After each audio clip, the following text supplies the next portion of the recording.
Hi, I'm Jeremy here on behalf of ExpertVillage. Going to teach you the next design, which is a monkey. Now the monkey actually has a lot of the designs, or a lot of the things we talked about, except for maybe the tulip twist. Once again, I'm going to go quick on this. If you need to stop and rewind, that's fine. The first thing we're going to do is about a 2-inch bubble and a 1-inch bubble. We're going to make that into a bear ear. This is actually going to be for the monkey's ears. Then that 2-inch bubble you started with, we're going to tie it into the balloon so we have another 2-inch bubble. Put the end of the balloon inside of there. That just helps keep it from coming apart. And we're going to go ahead and make another bear ear. 1-inch bubble. And then this next bubble, if you make it slightly larger than 2 inches, it makes a good size for the face. You twist it into the first bear ear.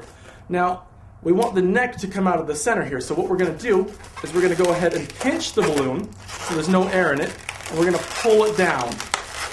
And as soon as you let your fingers go, the air tries to go back up into it and usually holds it right in place. So now you have the neck coming out of the center. Now, we're going to go down about 1 inch and then make a 1-inch bubble, which is going to be another bear ear. That'll be part of the neck. We're going to go out and make the arm now. You've got about 3 inches. Make another bear ear. You go down about 3 or 4 inches. Make another bear ear. Now, in this case, I've inflated the balloon more than I needed it. Now, my dentist will hate to hear this, but I usually pinch the edge of the balloon and actually bite it. Now, I'm a disclaimer here. It's not always the best thing to bite balloons. The snippet also works very well, and realize there is some danger of it exploding. I haven't had it happen to me yet, but I don't need any lawsuits.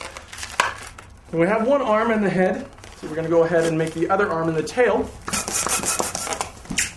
Actually, we'll go ahead and save that one for the next part of the video.